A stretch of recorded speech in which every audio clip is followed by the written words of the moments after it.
Page 146, The Kolinar Discipline.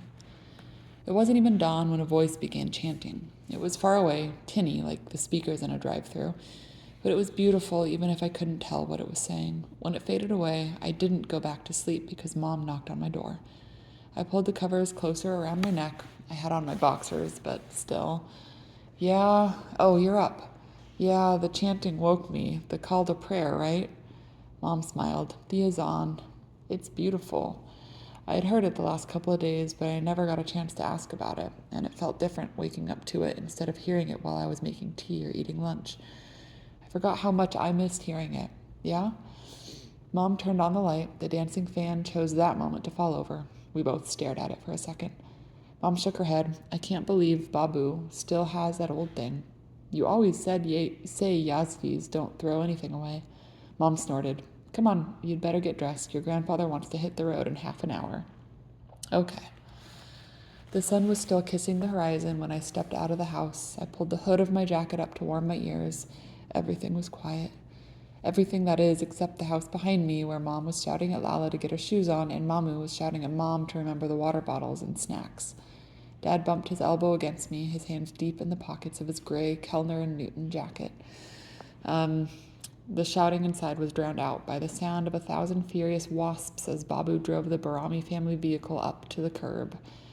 Ardashir Barami drove a dull blue minivan that looked like it had come from a different age of this world. It was boxy and angular, and it poured so much smoke out of its exhaust pipe. I was certain the forges of some dark lord were firing deep within its catalytic converter. I wondered if they had emissions tests in Iran. It seemed impossible that Barami family vehicle could pass any sort of inspection. Babu stopped in front of the house, but the cloud of smoke kept going, enveloping the minivan in a black shroud before dissipating into a thin trail of intermittent puffs. I decided to call it the Smokemobile. I would have christened it, but the sale of alcohol was illegal in Iran, so there was no bottle of champagne to smash upon its blue hole. I could have used a bottle of Doog, the carbonated yogurt beverage that true, non-fractional Persians enjoyed, but A, it usually came in plastic bottles which would not shatter, and B, it would have made a terrible mess. Babu stepped out and leaned over the hood. Fariba Khanum! Mamu dragged a half-asleep Lala out of the house and deposited her in the smokemobile. Dad buckled her in while Mamu ran back inside. Fariba Khanum! Babu shouted again. Mom came out next, hoisting a bag of snacks. I can take that. Thank you, sweetie. I stuck the snacks in the trunk and contorted my way into the back seat next to Lala, but then Mom turned around and ran back inside, too. Shireen! And then Babu followed Mom inside. Dad met my eyes, the tiniest of smiles curling his lips. Now we see where your mom gets it from. He pulled himself into the van and took the middle seat. I wondered if it was all that safe for Babu to drive in his condition, especially such a long distance. Supposedly it was almost 6 hours to Persepolis, but when I asked Dad, he shushed me. Not now, he said. I wondered if maybe someone had already brought it up. I wondered if maybe that's why everyone was in such a bad mood. Lala stretched and yawned and leaned against me, burying her face in my side. Normally, I enjoyed when Lala did that. Being a pillow felt like the kind of thing a big brother was supposed to do. I did not feel like a very good big brother that morning. I shifted and twisted until Lala got annoyed and leaned against the window instead. Finally, Mamu and Mom came out. Mom took her seat next to Dad while Mamu took the passenger seat. Where's Babu? Dad asked. He forgot his tokma for the trip, Mamu answered. Mom said something to Mamu in Farsi. Yes, every time. Babu hurried back out with a huge bag of tokma and buckled himself in. Okay, he said. Birin. Sohrab was waiting for us in front of his house. It was hard to see much in the dawn light. The sun was rising behind the house, but with the curtained windows glowing, it looked warm and cozy. I scooted into the middle spot so Sohrab could sit by me. Lala huffed and wiggled a bit closer to the window. Hey, I said, once Sohrab was finished saying hi to Mamu and Babu in a long stream of Farsi that seemed to consist mostly of tarofing. Good morning, Darius. Ready to go? He clicked his seatbelt, ready to go. Ardashir Barami was a madman behind the wheel. There were no handles to hold on to. Dad called them oh shit handles, even though he was categorically opposed to colorful metaphors. So I gripped the seat cushion and tried not to flatten Sohrab or Lala whenever Babu executed an unexpected lane change. Mom and Mamu, who were no doubt acclimated to Babu's driving, swayed with the smokemobile's inertia. and Stephen Kellner, who loved to drive his German road machine at unsafe velocities, was right at home, leaning into each turn like a race car driver. The streets were still mostly empty as we merged onto the highway, but Babu drove as if he was dodging enemy fire, pulling off one evasive maneuver after another. It must have been a social cue. Like I said, it was supposed to be a 6-hour drive to Persepolis. Ardashir Barami made it in 4.5. When we finally pulled into the parking lot, my body had to adjust to sub-light speeds before I could pour myself out of the smokemobile's back seat and follow Sorab to the ticket office. I think ticket offices are some sort of universal constant, whether it's the ruins of Persepolis, Takht Jamshid, Sorab kept calling it the throne of Jamshid, or the International Rose Test Garden back home. One day when humans colonize Mars, there will be a ticket office to see Olympus Mons. The real one, not the smoldering caldera of my former pimple. Babu glowered at the cashier and started arguing about the price of admission. Haggling over prices was another Persian social cue, one I had observed when I went with Mom to the Persian grocery back in Portland. Lala had spent most of the drive asleep against the humming window. I guess I did feel kind of bad about that. But she had woken up refreshed and anxious to run through the gates and explore. She kept twisting the ends of her soft yellow headscarf around her fingers. It had sunflowers on it. Your headscarf looks nice, Lala, I said, taking her hand to stop her fidgeting. She squeezed my hand. I loved the way my sister's hand fit in mine. Thank you. Babu was still haggling, but Mom stepped up and whispered something in his ear. Babu shook his head, but then Mom thrust a wad of bills under the glass partition before Babu could stop her. The man at the counter seemed alarmed at Mom's directness, but he handed Babu our tickets and wiped the sweat from his forehead. Ardashir Barami was an intense negotiator. Come, he said. He took Lala's other hand, and she let go of me to match his stride.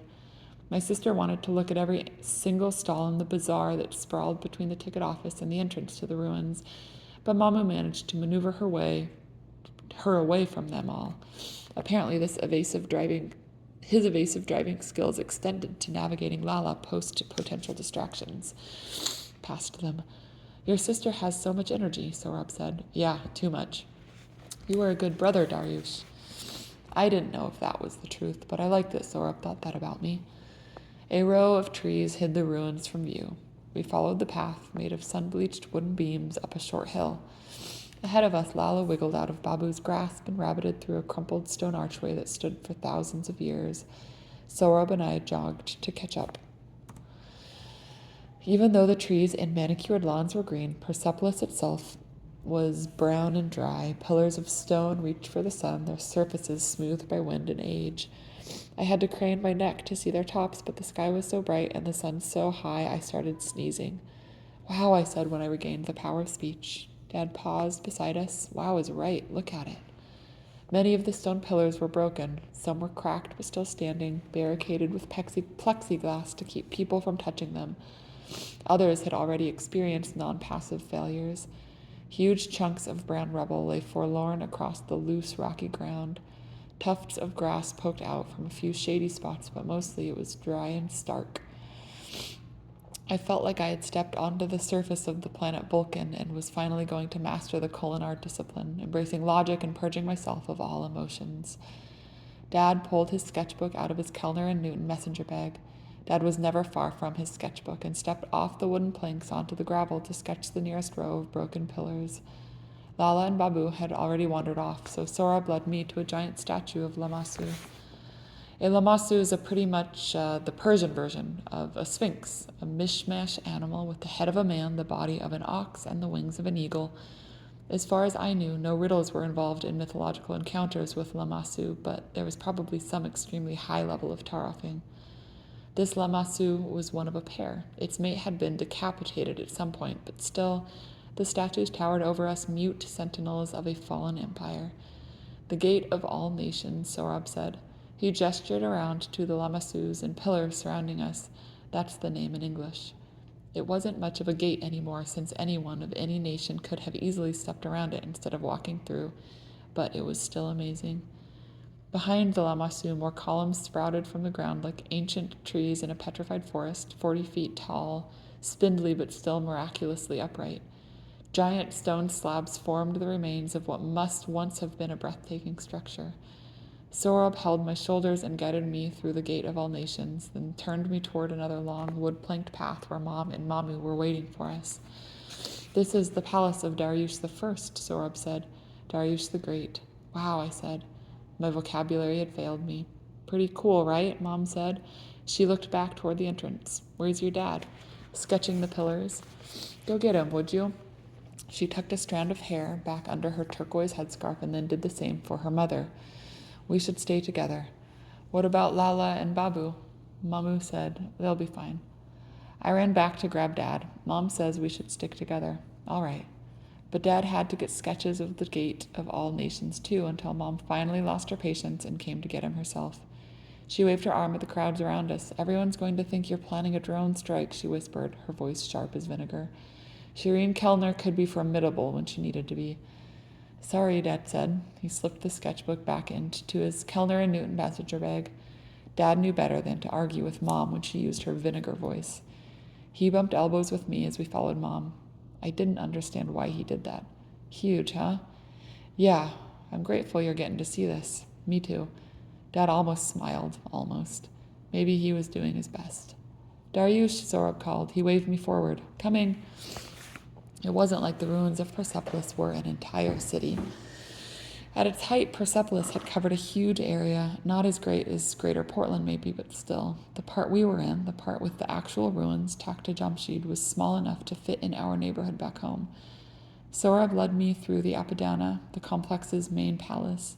There was not much of it left, several enormous pillars even taller than the Gate of All Nations, and some ornate staircases, though their wide, shallow steps had a bizarre rise-to-run ratio, and a bunch of stone arches whose structural integrity fields had held up impressively well over thousands of years. The whole thing smelled like sun-baked dust. It made me think of Mom running the vacuum, which was weird, but it wasn't old or musty. The wind from the mountains around Shiraz kept a light breeze spinning through the Apadana, quieter and more subtle than the dancing fan could ever hope to be. In pictures, old buildings are always white and smooth, but in real life, Persepolis was brown and rough and imperfect. There was something magical about it. The low walls, all that remained of some ancient hall, and the pillars looming over me like giants in an ancient playground. According to Sohrab, many of the buildings were never finished before Alexander the Great sacked Persepolis. Alexander the Great was the Trent Bolger of ancient Persia. Dad followed us into the Apadana and pulled his sketchbook back out. These arches are incredible. Dad pointed to a huge set that looked at least 4 stories high. Yeah. Stephen, Sohrab said, you like architecture? That's what I do back home, Dad said. I am an architect. Sohrab's eyebrows shot up. Really? Dad nodded and kept sketching. I wanted to ask him if the ruins reminded him of Vulcan, the way they reminded me. I wanted to ask him if he wanted to come exploring with me and Sohrab, but I didn't know how. Stephen Kellner stared at the arches above us and bit his lip. He rubbed his thumb against the page to make a shadow and kept sketching. Come on, I said to Sohrab as we left Dad behind. Your dad is an architect? Yeah, he's a partner in a firm. That's what I want to do someday. Really? Yeah, that or civil engineering. Wow. To be honest, I wasn't really sure what the difference between the two was. I couldn't say that out loud, though. It's a lot of school, though. Yes, not easy for Baha'is. Oh? Sohrab nodded, but he didn't elaborate. Instead, he said, come on, Darius, there's much more to see. We found Lala and Babu standing in front of a wall. It was not a plain wall. Like everything else in Persepolis, it was oversized, carved, and the color of cargo pants. Ah, Sohrab, good, Darius hasn't seen this, Babu said. Come see, Baba. Lala was sagging against Babu's leg. I put my hand on top of her headscarf and rubbed it a little. Lala sighed and shifted her weight from Babu's leg to mine. Babu nodded at the wall. Look. I craned my neck to try and make out all the details. It was a relief carved directly into the stone. A bearded man sat on a throne, holding a staff in one hand and a hyacinth in the other. Maybe he was preparing for Nowruz. Lots of people like to add sun bowls to their haft scene. Carved in relief, the figure's beard looked like it was made of enormous stone beads, each with a little swirl at the center. Countless tiny galaxies of rock. It's you, Babu poked me in the chest. Me? I was certain I would never be able to grow a beard so luxurious as the one hewn into the wall above me. Stephen Kellner's fair-haired Teutonic genes would prevent it. It's Darius the Great, Sohrab said. Oh. Babu said he built many of these things. until they got burned to the ground by angry Greeks. Well, Macedonians, technically. Babu looked right at me. Darius was a great man. Strong, smart, brave. I didn't feel strong, smart, or brave. Like I said, my parents were setting themselves up for disappointment, naming me after a titanic figure like that. Darius the Great was a diplomat and a conqueror, and I was just me. Your mom and dad picked a good name for you. Babu put his arm on my shoulder. I swallowed and followed his gaze to stare at the carving. Mamu thought it was too much driving to come here to see this, but it's important for you to know where you come from. I didn't understand Ardashir Barami. Yesterday I wasn't Persian enough because I didn't speak Farsi, because I took medicine for depression, because I brought him and Mamu fancy tea. He made me feel small and stupid. Now he was determined to show me my heritage. Maybe Ardashir Barami experienced mood slingshot maneuvers too. Babu squeezed my shoulder and then led Lala away, leaving me and Sorab alone. Babu is right, Sorab said. It's good to see where you come from. Yeah, I said, I guess. You don't like it? No, it's just... Sorab had grown up with this history all around him. He knew where he was from. There was no ancient emperor for him to measure up to. I don't know. It's okay, Darius, she said. He put his arm over my shoulder and led me down the path after Babu and Lala. I understand.